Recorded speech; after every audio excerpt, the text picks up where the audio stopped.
Welcome to the Sales Influence Podcast, where we talk about finding the why in how people buy. I'm your host, Victor Antonio. Thank you for joining me. Always appreciate your time and lending me your ears. Now, today's topic is something I've touched on in the past, but again, it's one of those things that we really have to understand, that this is something you cannot manufacture. It has to be you. I am talking about authenticity. Like fashion, a certain word or phrase, enters the mainstream of business lingo, right? And sometimes it's overused, underserved, and abused. And so the latest, term that, I consider malpractice is the word authenticity. See, all these books, literally, books have been written about authenticity. I want you to kind of think about that for a second. Books, like 200 pages on how to be authentic. And to me, it means simply, I'm from the hood, I'm from the neighborhood. To me, authenticity means keeping it real, being open and honest. So people, always ask me, so Victor, one question I got from somebody is, Victor, how can I be perceived as being authentic when engaging with the client? Now listen to that question. Victor, how can I be perceived as being authentic when engaging with the customer? In other words, they're asking me, can you show me how to connect with a client because I don't trust myself enough to be truly open and honest with them? Now, this is important because you cannot sell effectively until first you're honest with yourself in how you sell and who you are. And again, the question is, how can I be perceived as being authentic when engaging with the customer? Translation, can you show me how to connect with a client?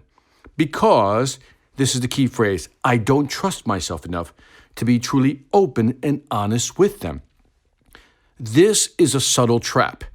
And that is that many of you, maybe even listening to this podcast, maybe one of the reasons you're not closing enough deals, you're not getting enough customers to commit, advance the sale, give you that yes, is because they sense something. They sense something in you that goes, I don't know if I trust this person. Have you ever been to a store to buy something and you ask a question and the person tells you what you want to hear and you can tell? You can tell. You ever call customer service up? And when you're talking to customer service and you have a problem, they always apologize. I'm sorry, Mr. Antonio. I'm sorry. I can say anything. They always start with, I'm sorry. And they keep going with, I'm sorry. The other day, I had to tell a person literally in customer service, I said, please, can you stop reading your script? I actually said this to her. I said, stop reading your script and talk to me like I'm a human being, because that's what authenticity is about. It's not about saying the right things at the right time. That does matter. But what you're looking for is a connection. People want to know they're talking to you, not some label, not some fake facade of who you really are. And so when people ask me to teach them how to be authentic, they're already being inauthentic. They failed. They've already failed. And the only way they can ever be successful, and again, maybe it's you, is that you have to be your authentic self. Now, here's what I've learned, and I'm only giving you my perspective on selling. I have a lot of friends who sell, and each of them sells differently, especially the good ones. They sell their own way. And many years ago, when I started in selling, I wanted to sell like somebody else because I like that style. Ooh, I like the way they deliver that. I like the way they use PowerPoint. I like the way they do demo. And I realized something. And I remember I used to get depressed about this because sometimes I didn't have the verbal gift of being able to communicate things like they did. They would, sometimes, I have friends who are great sales guys and gals who can say things in a certain way, and I just listen in envy because, I'm not that eloquent. And I have my reasons, and I can invent them, but really, when I look at how they speak, they were raised in a different environment. I'll give you one example, but I won't tell you the person's name. I know a great sales trainer, and I've seen him talk to customers, and the way he talks, it's verbally just beautiful. The way he says things, the way he just frames the conversation. It's just beautiful. It's like if words could have flowers sticking out of them, this guy would be spitting them out. He'd be spitting out gardens. He is that good. He is that gifted. Now, When I asked him about his background, he told me he grew up in a very affluent neighborhood. He went to one of the best private schools. His parents were professionals. One was a lawyer, one was a doctor. So you can imagine his upbringing was at a certain level already. Now let me contrast that with mine. I'm from the hood. My family came from Puerto Rico, didn't speak a lick of English when they came here to the United States.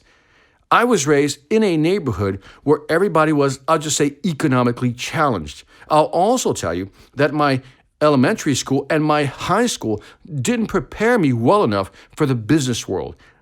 And I struggled. And to this day, I still have to read a lot just to catch up to my counterparts, right? And so there's a difference. But see, I realized that there was a difference in our upbringing, and I'm not blaming my nurture on this part, but I realized that I needed to practice more. That's why I read a lot, to try to catch up to those who can and have that verbal gift. What am I saying with this? I also understood that I could never be them. See, I could never say things like them because that's not how I was raised. See, I'm a very plain talker. I'm very to the point. You know, what takes people 10 pages to state, I can state it in 2 or 3 sentences. And I've learned that the power I have is the power of taking the most complex situation or subject and breaking it down to its basic components. That is my gift. I realized that the reason I couldn't be flowery with my prose, the reason my lexicon was limited, was because my brain likes to simplify things. It likes to speak plainly and clearly and gets to the point. Now, which style is better? Who cares? Who knows? If it works for him, it works for him. What works for me, I know works for me. My point is, what works for you? Are you authentic? Because if I try to be like my friend, I'll never reach any level of authenticity. And if I try to sound like my friend, my clients will detect it. They'll know that I'm being inauthentic. So my point to you is, take your strengths. Each of you listening to this podcast, you have a certain strength or strength. These are things that you know you're good at. There's ways you look at the world. There's ways that you communicate. There's ways that you sell. That's what you have to develop. That's your authenticity. I know sometimes it's scary. You see other people doing it another way and you say, do I trust myself? Much like the guy was asking me, how can I be authentic? He was saying, can I trust myself, Victor? Because I can't. That's what he was saying to me. He says, I can't trust myself. So can you teach me how to be authentic? Where the answer lies in trusting yourself. Be who you are in selling. That's how you sell effectively. That's how you will become that authentic salesperson. That's when you'll connect with people. But more importantly than connecting, more importantly than just selling, that's when you'll feel good about yourself. When I say good, I mean you feel good about how you sell, how you speak, who you are, and you reveal yourself in your way. See, when you sell your way, you're more excited about doing what you do. And because you're more excited, you're more in tune, you're more in line, customers can feel that. But whether they feel good or not, we want them to feel good. It doesn't really matter. What matters is you. How do you feel about yourself when you're talking to a client? How do you feel about yourself when you're communicating certain concepts and ideas? Are you comfortable? Do you feel like you're in line, like everything that comes out of your mouth, everything that's gestured, body language, facial expressions, everything that comes out of you is just pure authenticity because it is you. And when you sell like you, truly authentic, you never need to ask anybody how to be authentic. You just have to be you. And if they don't like you, that's fine. Find people who will like you. I guarantee you one thing. There are going to be people who may not like your authentic self. And by the way, let me put a little asterisk on that. When I say authentic, being your authentic self, that doesn't mean being a jerk, being disrespectful, assuming that you're not that. What will happen is that people will understand who you are and they'll like you that much better because when they're talking to you, guess what? They're really talking to you. And that is it for this Sales Influence podcast. Again, be authentic, sell more, sell well. Don't forget to leave me some information or feedback on iTunes, Stitcher, or YouTube. As always, I would greatly appreciate it. Let me know what you think. This was more of a get in line with your headspace type of podcast. So again, love to hear your feedback.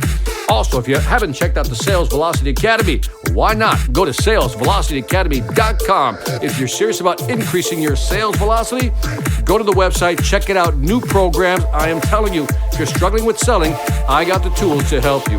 Lastly, I want to thank you. This is Victor Antonio, always reminding you, selling ain't hard when you know how. Take care.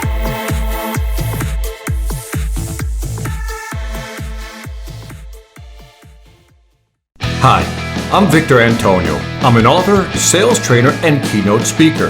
I'm often asked, what makes a great speaker? Is it someone who delivers real content that the audience can use? Is it someone who engages the audience so they're part of the learning experience? Or is it someone who can motivate an audience to push them beyond their comfort zone and discover new abilities? The answer is yes. But the most important thing to remember is that I'm not there to look good. I'm there to make my client look good. Simply put, it's never about me, and it's always about them.